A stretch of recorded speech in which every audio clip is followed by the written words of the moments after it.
Like the office they commemorate, presidential libraries are living institutions. Certainly it is my hope that the Reagan Library will become a dynamic intellectual forum where scholars interpret the past and policymakers debate the future.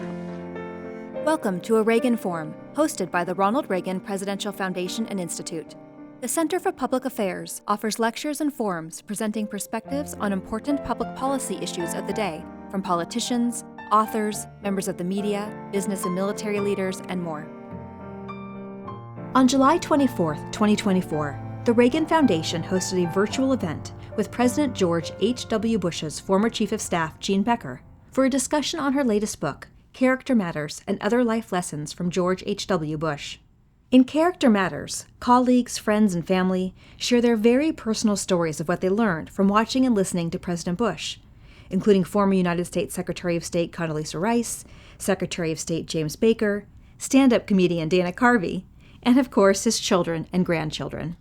During the program, Jean sat down in conversation with Reagan Foundation and Institute Chief Marketing Officer Melissa Giller to discuss President Bush's character, his humility, his love of country, and his love for his family.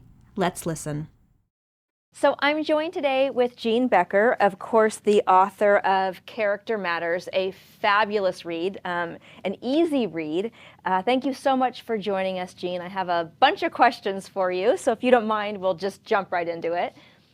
Here at the Reagan Foundation, we're fortunate to have a lot of people come to the Reagan Library who worked with Ronald or Nancy Reagan sometime during their lives, and we put them on camera.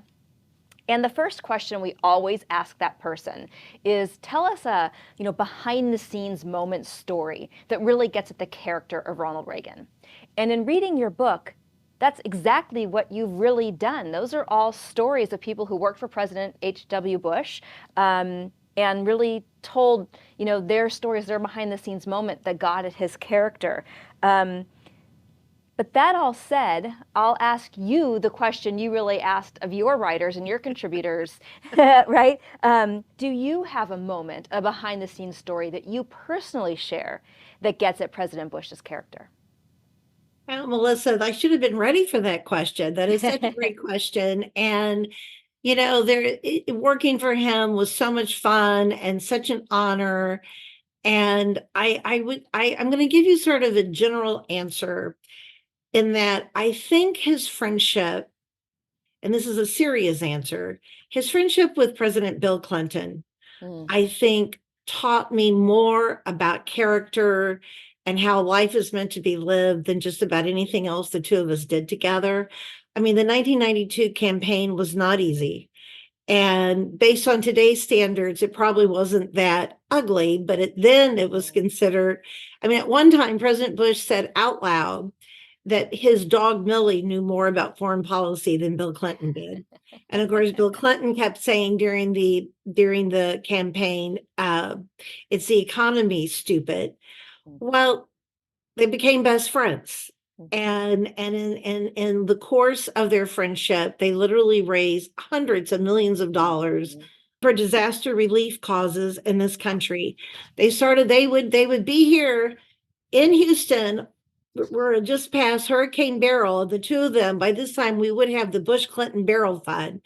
If there was a hurricane or a tsunami, they were there. And, just watching the two of them, they just made me smile. And their friendship was real. I think President Bush was the father that Bill Clinton never had. That is such a great story. I love that. And before we started, you shared a handful of photos with us. And speaking of President Clinton, there's a great photo in that collection. And it's President H.W. Bush sitting in a chair. And surrounding him is President W. Bush, as well as Presidents Clinton, Obama, and I think Carter. Right. What's the story of that photo? It's all the former presidents at that time. So that was Hurricane Harvey, which hit Houston, I think in 2017, and dumped 40 inches of rain on the city of Houston. It's probably one of the worst natural disasters Houston has ever had. And the two George Bushes, because it was Texas, and of course, Houston is President Bush 41's hometown. they were going to get together and raise money for Hurricane Harvey relief. And President Bush said to me, Jean, why don't you tell, particularly President Clinton's chief of staff, but all the other chief of staffs, that we're going to do this, but tell them, the Bush boys, we've got this. Mm-hmm. So what happened is they all wanted to be involved. President Obama's chief of staff called me first and said, well, he would sort of like to help. And they all joined in. It was unbelievable. I think we raised something like $44 million. But that picture was taken in October of that fall. We already had an event planned at President Bush's library at Texas A&M. It was, I think, the 20th anniversary of the library opening. And we were going to do this little barbecue. We had the Gatlin brothers were going to come and sing a little, and this little event. And President Bush said to me, no anniversary events. Let's turn it into a fundraiser for Harvey. And once again, Melissa, I let my fellow chiefs of staff know, we're going to do this on a Saturday night in October. We do not expect you to come, but just FYI. Well, they all came. They all started calling me. My two favorite phone calls was from President Clinton's chief of staff. And he was supposed to be in Germany that night. And she said, but we understand President Obama's coming. And I said, he is. And she said, if you think President Clinton is going to let Barack Obama come to Texas and hang out with the Bush boys without him, you're crazy. So I actually called President Carter's chief of staff, and he, of course, he's still with us. He's 6 months younger than President Bush, and he wasn't traveling much. And I told her they were all coming. And she literally said, forgive my language. She said, oh shit, he'll come too. He'll have to come. So a couple of things about that photo. First of all, when I told the Bushes, George and Barbara Bush, that all the former presidents were coming, President Bush started crying. He was so touched they were all coming. Mrs. Bush looked at me and said, do I have to give them dinner? I said, always the hostess. Yeah, always the hostess. And I said, it would be a good idea. But that picture was taken back in the green room. The event exploded because President Obama's chief of staff called me and said, Lady Gaga's interested in coming. And I said, okay. Anyway, it was just an unbelievable event. But that picture is in the green room. They're waiting to be introduced out on stage. And what I love about that photo, first of all, is how they're all laughing and talking and having a good time, which, Melissa, is how it's supposed to be. That's how it used to be. That is how it's supposed to be. And the other thing I love about that photo is a lot of times President Bush would get asked about his friendship with President Clinton. And some of his more conservative Republican friends would say, why are you friends with him? And President Bush says, well, here's the deal. I'm old and I've run out of things to talk about. And when I'm with Bill, I don't have to worry about it because he does all the talking. You look at that photo, who's talking? President Clinton, but he must be telling a great story because they're all smiling. That's a great story. So, I mean, really, President Bush became a unifier, really bridging people together. Yeah. So before we get more into your book, let's actually take a step back, maybe for people who didn't read your first book. Tell us, you worked for President Bush, I think, for over 25 years as his chief of staff. I was his chief of staff. How did you get that job? By accident. So I was at the White House when he was president. I was one of Mrs. Bush's deputy chief of staffs. And in my previous life, I was a newspaper reporter. In fact, I covered Mrs. Reagan a couple of times. I got to go when President Reagan went to Moscow, I think in 1987, to meet with Gorbachev. I got assigned to go cover Mrs. Reagan and Mrs. Gorbachev, and I was beyond thrilled.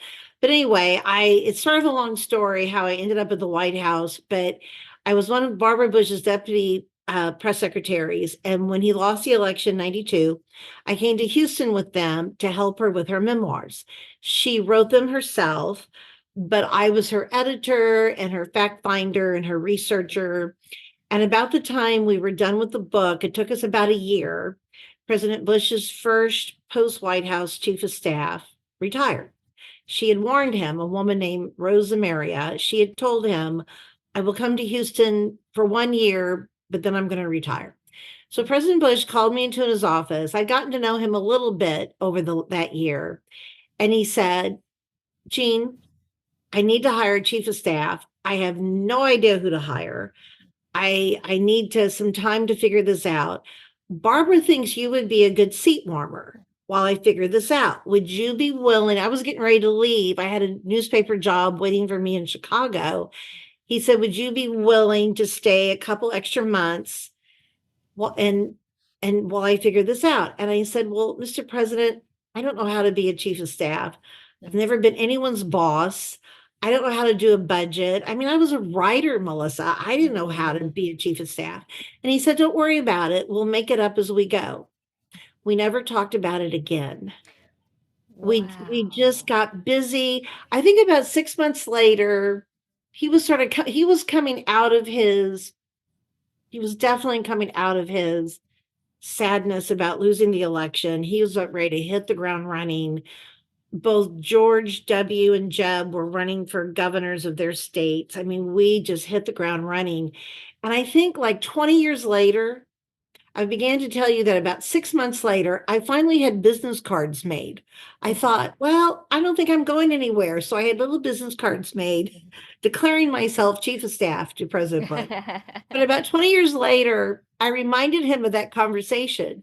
I said, you do know for 20 years, I've been waiting for you to walk into my office and say, oh, Jean, I hired a chief of staff. You can go now. Now, so because you were with him for so long, I'm just curious, did you keep a diary of all your time with him? Oh, gosh, no, because what an idiot. But here's what I did do, and this is because I'm a writer. I used to write, and this really helped me with the book I wrote about him being chief of staff, The Man I Knew. I have three siblings, 2 sisters and a brother. And particularly when something unusual would happen or something funny would happen, I would write them these emails and say, oh my gosh, you're not going to believe what happened today. And then in the summertime, I was in Maine with the Bushes. 3 staffers, their 2 aides, and me would go to Maine for 5 months. The rest of the staff stayed in Houston. And I wrote the staff in Houston. I tried to write once a week. It was more like once a month. But I would write these long memos about, here's what's happening in Maine. One of my sisters kept all those emails, Melissa. Wow. Yeah. And one of our volunteers in the Houston office kept all my memos from Kennebunkport. And it saved my life because I mainly wrote and I'll just give you an example. He was shot down during World War II over Chichijima. And he went back for the first time ever. I believe it was 2002. It's either 2001 or 2002. He went back to Chichijima. He needed closure. It was an amazing trip, and I went with him. And when I got home, I wrote a big, long memo about it. And they were able to produce that memo. So I wish I kept a diary. Wow, that's incredible. Now, that story you just gave prompted me to think of another question I was planning on asking you. So June 6th, about a month ago, or about a month and a half ago when this airs, of course, was the 80th anniversary of D-Day. And we held a really big event here at the Reagan Library, and we're fortunate enough to have 4 World War II veterans with us for that event. And knowing that the president was a World War II veteran, I'm wondering if he ever had time to sit with you and tell you stories or, remembrances of his time in the war. Yes, absolutely. First of all, let me just say, I could not get enough of the 80th anniversary coverage of D-Day and just was reminded of that amazing speech that President Reagan gave. I mean, that has become the signature speech of D-Day. And it was amazing. It really was amazing. So President Bush was in the Pacific Theater. He was assigned to an aircraft carrier and flew, he was a bomber pilot. And what he talked to me the most about, which is amazing, he was shot down on September 2nd, 1944, and his 2 crew members did not survive. And President Bush told me more than once that he thought about them every single day of his life. His entire life, Melissa, he wondered why him? Why was he spared? And the historian John Meacham was one of his eulogists at his funeral at the National Cathedral. And most of John's eulogy is based on that question. John talks about it very eloquently, how President Bush, it's almost for the rest of, he was 20 years old when he was shot down. And almost for the rest of his life, he tried to prove, it's almost like he was living a life for all three of them. Someone said that to me recently, and I thought that is so eloquent. It was probably John said, it's like he felt he had to live the life for all three of them. And he spent his whole life proving that he was worthy to be spared. And we had some very emotional conversations about it. And when we went to Chichijima, he wanted to get in a boat by himself. The Secret Service just about died.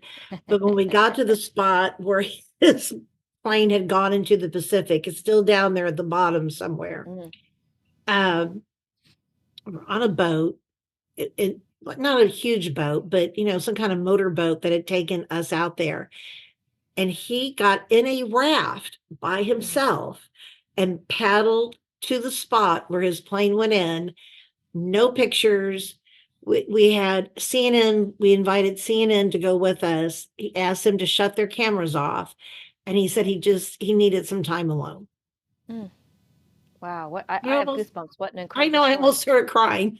Yeah, that's incredible. Thank you for sharing that. So as I was reading the book, I really thought that it was a book. It's a primer on leadership and a primer on character, and I really felt like young people should be reading this. In a time when it seems like we prefer to not be civil to one another, this book seems more important than ever. And I know you're doing a lot of outreach and you're doing a lot of public events for your book, and I was just curious personally if you're doing any speeches on college campuses. I am. I've been getting, thank you for asking that question. I've had a number of invitations, and just this past week, I got a call from a professor at Wharton, which is at the University of Pennsylvania, and she wanted to know if I would come speak to her class next spring. It won't be till next spring. She says, I've read your book. She says, by the way, I'm a very liberal Democrat. She used to work for President Obama. Says, would you come speak to my class? And I said, of course I will. I absolutely will. But I've been speaking to a lot of young people, particularly here in Texas, but also elsewhere. And, they need to know that things used to be different. I will tell you, in the last couple of days, I was very gratified to read in a couple of op-ed pieces, both President Reagan and President George H.W. Bush were mentioned as leaders of a different Republican Party. And I appreciated the reference in both of those. I'm not going to mention who wrote them, but you probably saw the same pieces.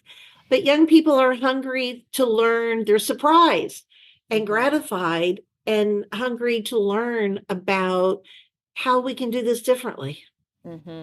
Yeah, about 9 months or so ago, the Reagan Foundation launched a new center on civility and democracy with the point of reminding people that it's okay that we disagree, but we just need to agree to disagree and do it civilly. And in reading your book, his sense of President Bush's sense of humility, his sense of honor, his character, just it shone through, and it's a very important book for young people to read. So I'm glad you're doing that. Now, speaking of lessons, I'm going to read this card because it's kind of a quote from your book. So in your book, you have a lot of different people who worked for President Bush tell their story, right? And so their stories are included in your book.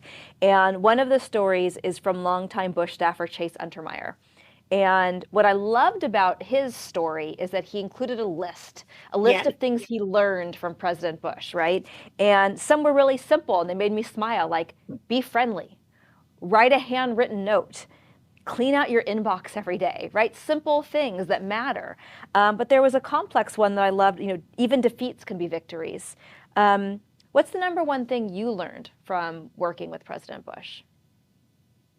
But first of all, Chase is going to be thrilled that I'm going to tell him that you brought up his piece. It is a great piece that he knew President Bush. It's a great piece. It's a great piece. I think I ended the chapter that's all the White House, that's all the staff who work for him. I'm pretty sure I ended that chapter with Chase's piece because it's such a great sort of tie-up of what almost everyone else said.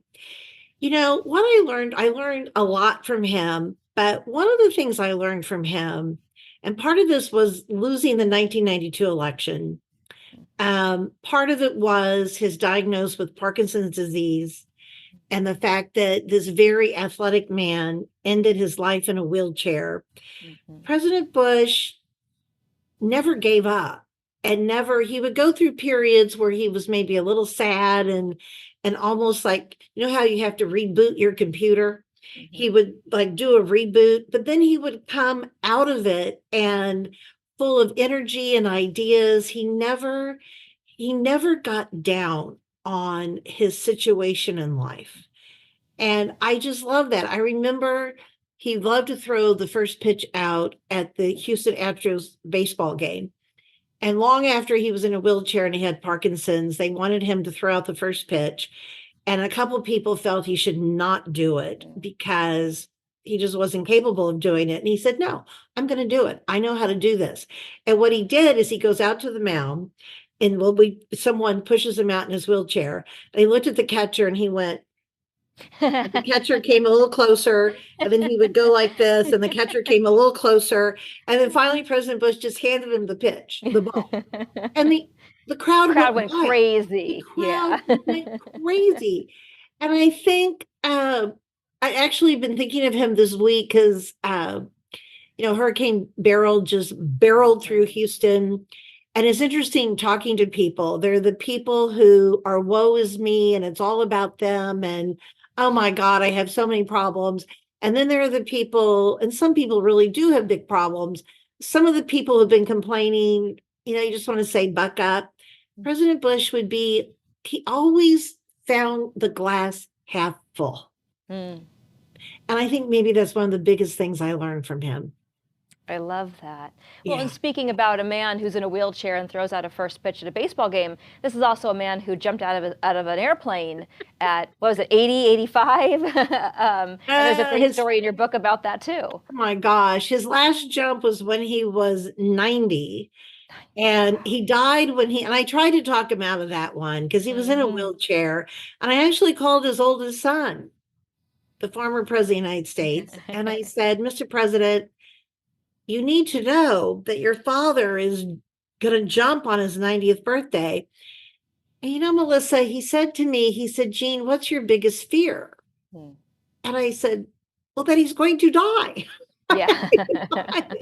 And he said, you know what? Don't take this away from Dad. This is the kind of things that keep him young, that he lives for. And if he dies, that's how he would want to go out. He would be okay with that. And you know what? He was right. He absolutely was right. I did tell him, he died at age 94.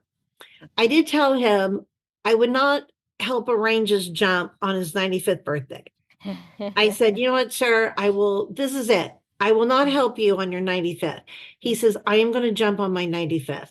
And he said, Jean, I can arrange it without you. I used to be head of the CIA. I know people.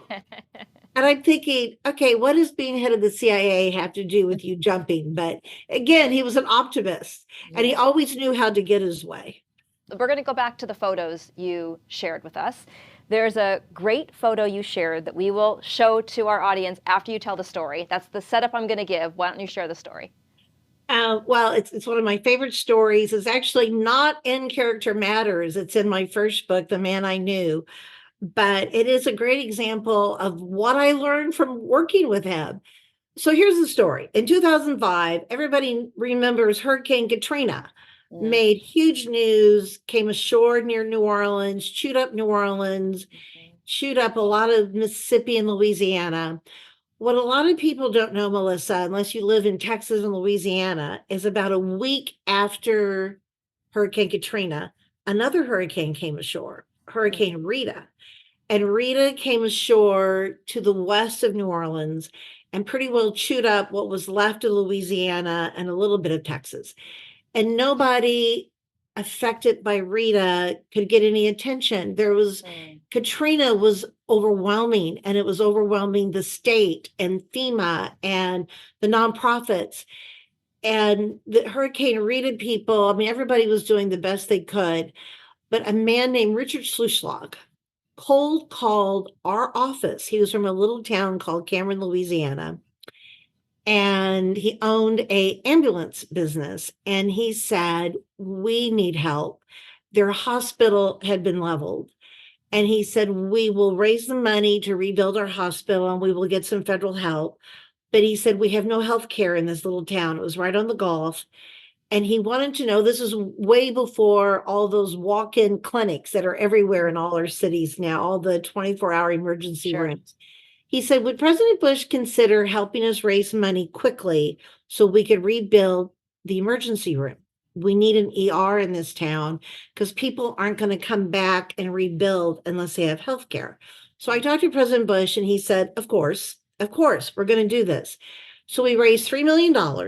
And about a week before Christmas, we're going to go to Cameron with a check for $3 million, and we're going to break ground for the new emergency room. And I should add here to everyone listening to us that Cameron, Louisiana had a special place in President Bush's heart because when he was in the oil business, offshore oil business, Cameron is the town he would go to helicopter out to his oil rigs. His oil rigs were right off the coast of Cameron.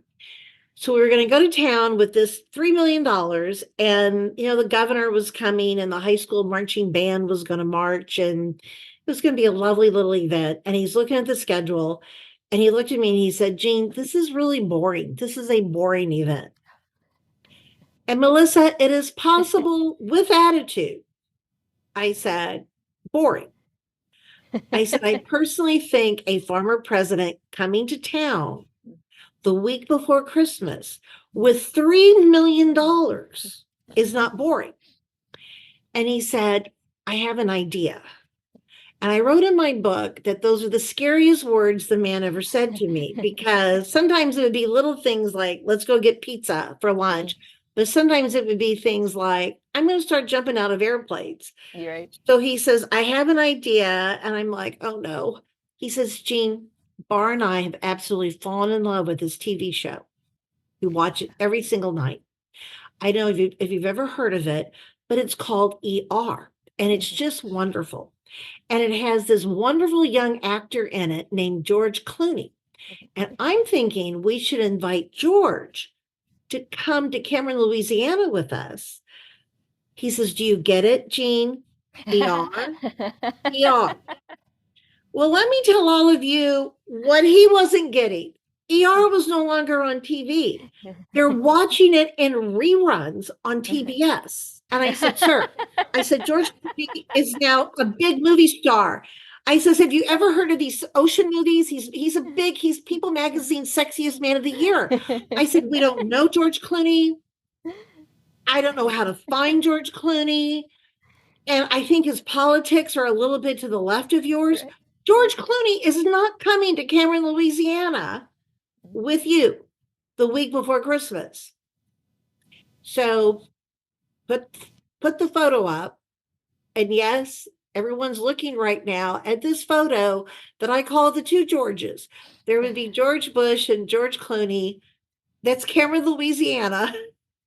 George Clooney came. He came. And here's what happened. President Bush could Google with the best of them. He Googled George Clooney. He found reference to the ocean movies, which lo and behold were produced by a good friend of his, a Hollywood producer named Jerry Weintraub, who had a house in Kennebunkport. I mean, let's face it. Now, the Reagans were different because they had a history in Hollywood. But except for the Reagans, Republicans really don't know good celebrities. They just don't. But President Bush found Jerry Weintraub. He called Jerry, and George Clooney came. It was amazing. And I don't know. I think the town of Cameron has like 5,000 people in it. I think 20,000 people showed up. Word got out that he was coming. But on the plane coming home, I asked him, oh, did I go with them? Yes, of course I did. I mean, come on. But on the plane coming home, everybody fell asleep but George and me. It was my moment. And I said, why did you come? Why did you do this? And here was his answer. He said, I was so touched when I got the call from Jerry that President Bush was raising money for a hurricane that no one had heard of, for a town that no one had heard of. And he said, Brad Pitt has been asking me to come to New Orleans for months, but he said, New Orleans doesn't need me. Cameron, Louisiana did. He's a really good guy. But you know what I learned from all of that? Again, President Bush was such a big thinker. I think anybody who is going to be president of the United States, they're probably all big thinkers. But here I was thinking high school marching band, and he thought George Clooney. And one of President Bush's favorite quotes, and Mrs. Bush also loved it also. They used to both quote this. Wayne Gretzky, the great hockey player, probably the GOAT of hockey, used to say, I can't remember now the quote, but it's something about take your shot. You won't know what shots you will make. Just take your shot. If you miss a shot, that's okay. The quote is actually better than that, but I love that quote. And that was President Bush's theory. What did we have to lose by asking George Clooney to come? If he said no, okay. And of course, I'm the raving lunatic saying, we're not asking him. This is a horrible idea. And I learned from him, go ahead and ask. Great story. More from a Reagan Forum featuring Jean Becker after this message. The Ronald Reagan Presidential Foundation is the nonprofit organization created by President Reagan himself, and specifically charged by him with continuing his legacy and sharing his principles: individual liberty, economic opportunity, global democracy, and national pride. We must remain vigilant and work together to share these conservative principles with younger generations. Your role is critical to move our mission forward. Thank you for your continued support. Please visit reaganfoundation.org/give. That's reaganfoundation.org/give. Now back to a Reagan Forum featuring Jean Becker. Not a boring event either, right? Oh my gosh, no, it was not a boring event. So that was a fabulous story. Now, as you said, that story isn't in this book, it's in your previous one, but going back to this book, right, it's story after story after story. And actually, although it'd be hard to pick a favorite because there's so many great stories, I think it's clear to me what my favorite story is. And it's the story which you call the dead or alive call. So I just, obviously I want people to pick up the book and buy the book and read the book, but can you share a little bit about that fun story? So there was a man named Prince Bandar, who President Reagan would have also known very well. Prince Bandar was the ambassador from Saudi Arabia to the United States for 30 years, including during President Reagan's presidency, during President Bush's presidency. So he was the ambassador during Desert Storm. And he was very close. He and President Bush were very, very close. And he had left Washington, I believe it's 2012. I'm pretty sure it's 2012. And he has left Washington. He's back in the kingdom. He's basically head of the equivalent of the Saudi Arabian CIA. And I get a call one night from a woman named Margaret Tutwiler, who worked for Secretary James Baker for years. And she wanted to know if I had heard the rumor that Bandar had been assassinated by the Syrians, that there was a big disagreement between the Saudis and the Syrians. And I said to Margaret, I have not heard anything like this. And she said, well, can you check your sources? Well, what she wanted me to do was to call the CIA.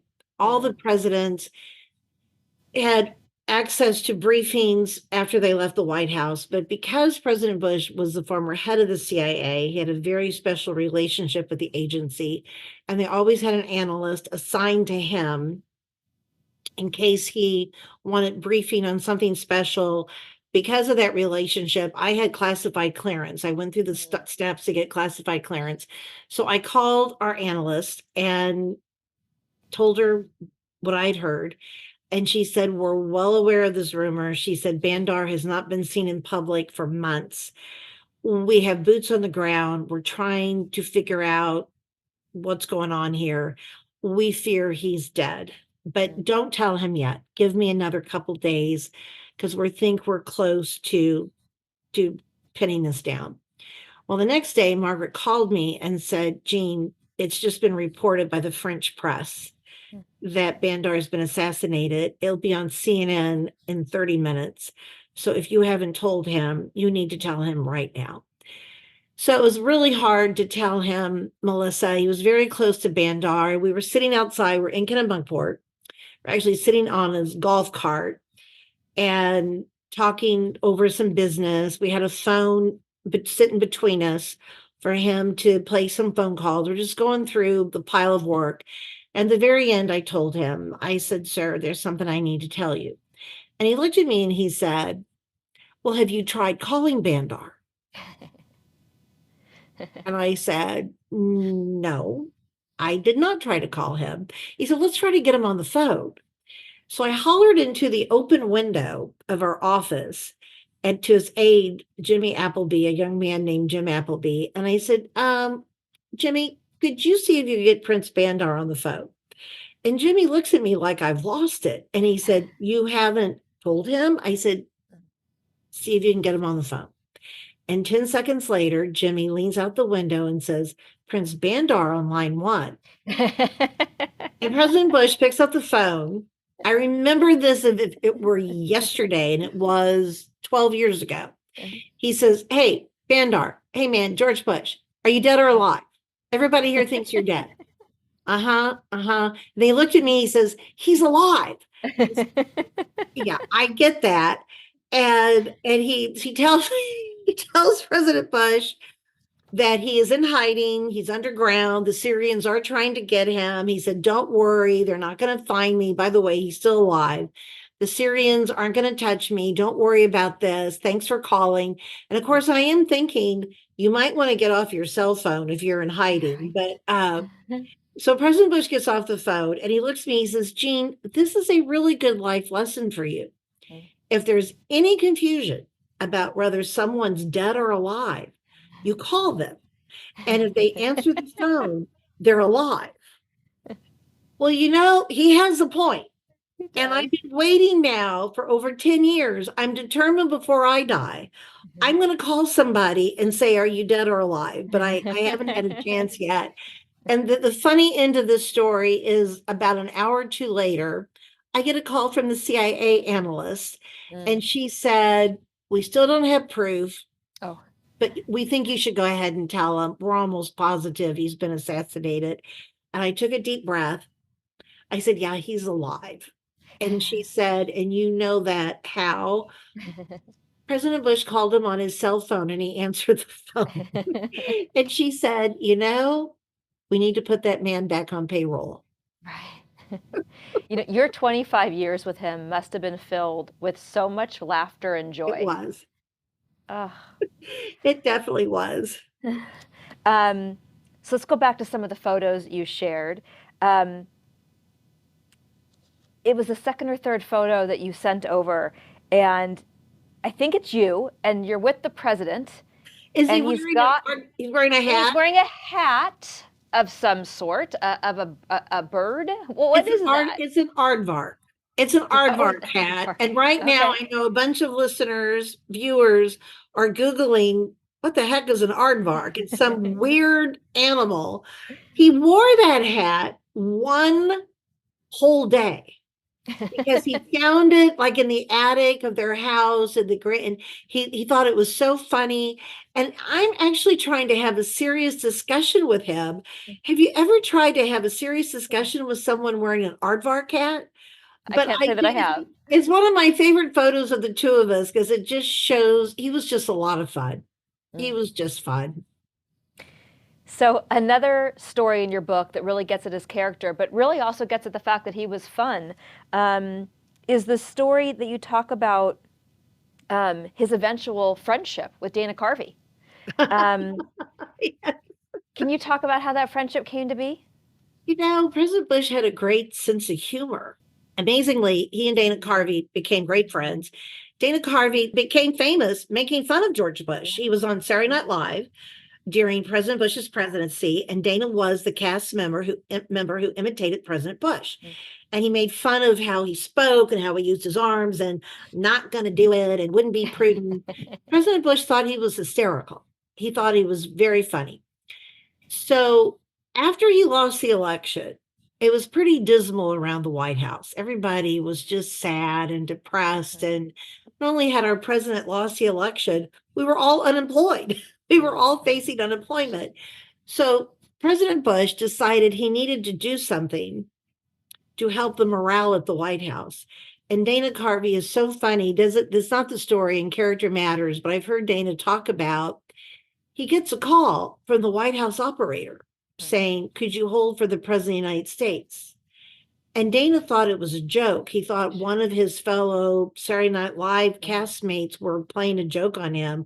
Well, sure enough, it was George Bush asking him if he would come to the White House and surprise the staff with a little stand-up event. And Dana was shocked, but he came. And I was in the East Room of the White House. We had no idea what was going to happen. And there's all these rumors that he was going to resign, all these horrible rumors were all packed in there. And they play Hail to the Chief. And we all stand a little straighter. And out walks Dana Carvey. You can't make this up. And he goes up on the stage and goes into his George Bush. And then the president comes out and says, that's nothing like me, Dana. And the two of them do this thing back and forth. Well, that was the beginning of a great friendship.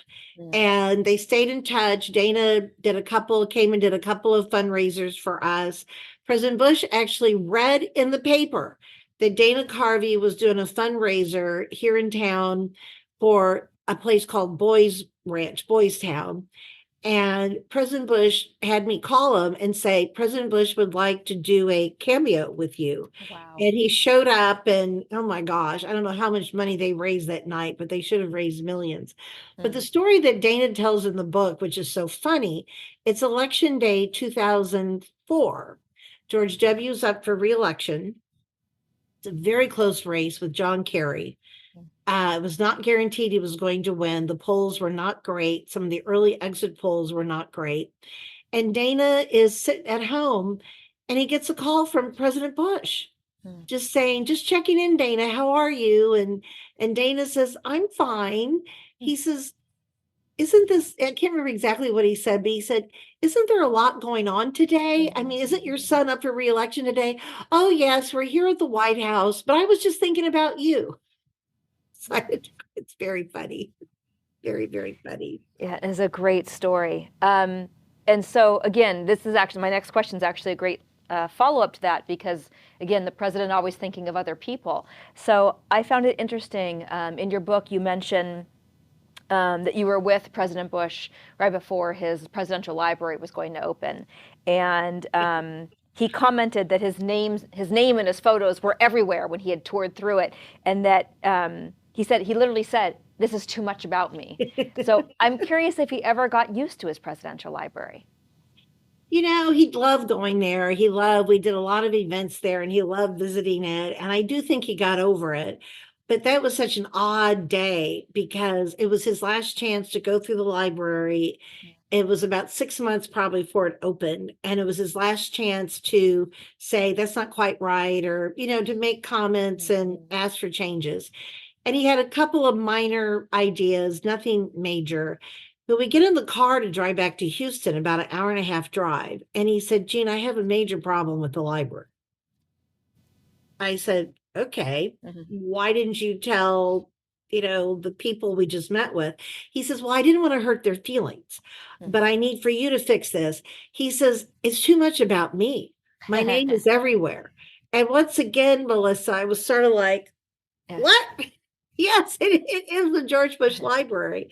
So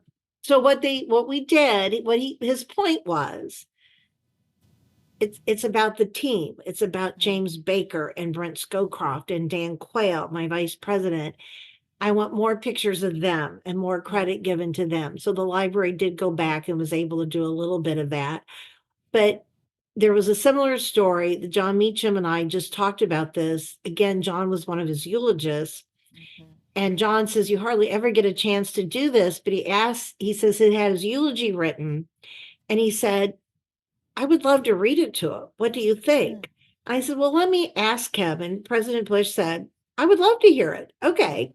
So Mrs. Bush had already died. It was the summer of 2018. And John came to read his eulogy to him.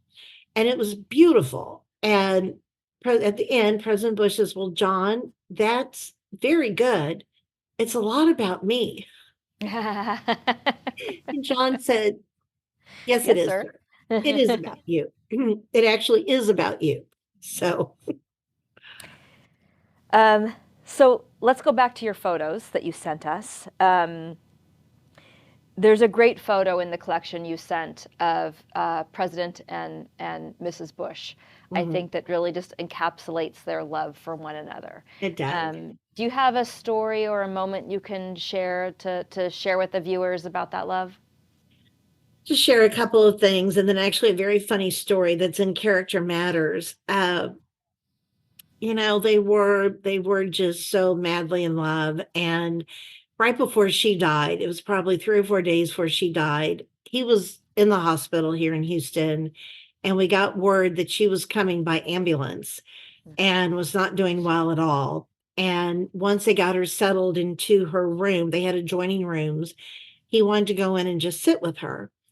And Melissa, he looked awful. He'd been in the hospital for about a week, and his hair was standing straight up, and he was on oxygen. He was in a hospital gown. He looked like someone who'd been in the hospital for a week, quite frankly.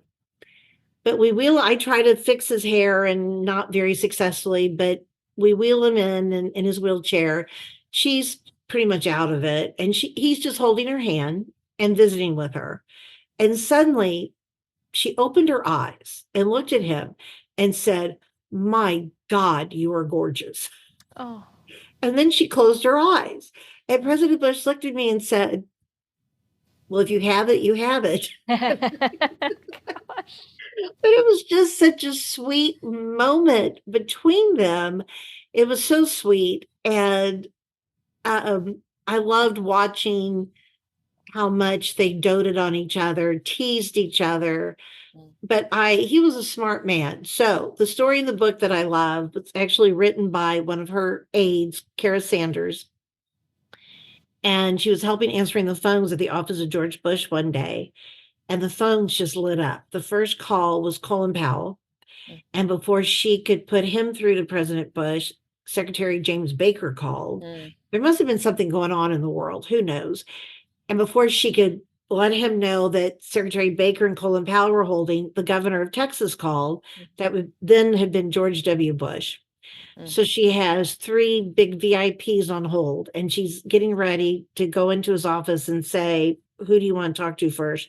When sure enough, the 4th and final line rings, and it's Barbara Bush. And she goes, oh my God. So she runs into President Bush's office, just, sir, you have Colin Powell, James Baker, the governor, and your wife.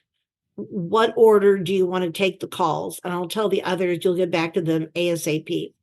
And he said, tell the first 3 I will call them back and put my wife through. He was a smart man.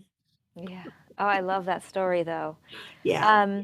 I only have one last question for you, and that is, what do you think leaders today could learn from President Bush? That you're not always right, that the word compromise is not a dirty word, that in Washington, D.C., you need to listen to both sides of the aisle. And often the truth is in the middle.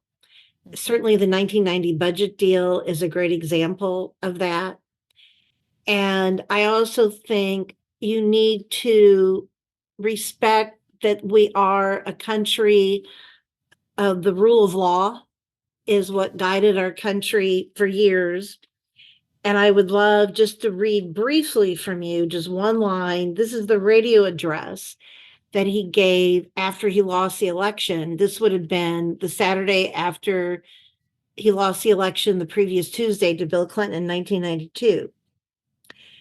It's a wonderful radio address, but one of the things, I think one of the most important things he says is this: I admit this is not the position I would have preferred, but it is a judgment I honor.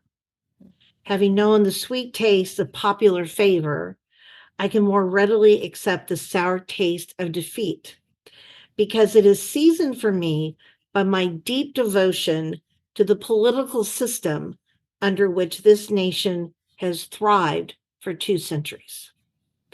So I think what we all can learn from this book is you win some, you lose some, you make the best of every situation you're in, you're a good sport, and you remember that your country comes first. And that's something we have lost track of. Wow.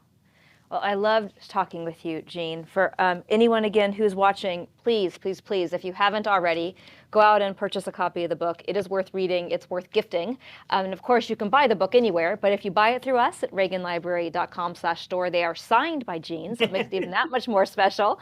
And just thank you for writing this book, for sharing these words of wisdom and these amazing stories about the president. I really loved reading your book, and it was a pleasure speaking with you. Thank you so much. Well, Melissa, I'm so honored. Thank you so much. I could talk to you for another 2 or 3 hours. You asked such great questions, and thank you. My best to everyone at the Reagan Library and everyone watching. Thank you. Signed copies of Character Matters can be purchased through the Reagan Library Museum Store. Every purchase you make from our catalog, website, or museum store is a critical component to our success. In short, your purchase supports our efforts to extend the legacy of President Ronald Reagan. Purchases can be made at reaganlibrary.com/store. To find a listing of all upcoming events, please visit reaganfoundation.org/events. Thank you for listening.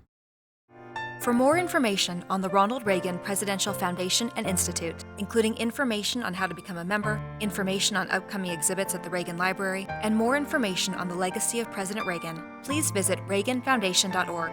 And don't forget to like and follow the Reagan Foundation on all social media platforms.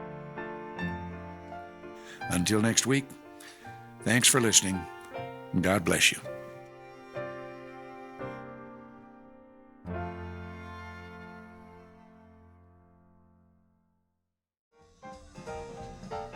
Don't forget to subscribe to A Reagan Forum podcast in your iTunes or Google Play stores, and on other podcast platforms as they become available. New episodes of A Reagan Forum come out every Thursday. Like what you hear? Check out our Words to Live By podcast, featuring radio addresses and speeches Ronald Reagan delivered from the 1960s through the 1980s. New episodes drop every Tuesday. And don't forget to follow @RonaldReagan on Facebook, @RonaldReagan on Twitter, and Reagan Foundation on YouTube. Also, search for us on SoundCloud and Stitcher.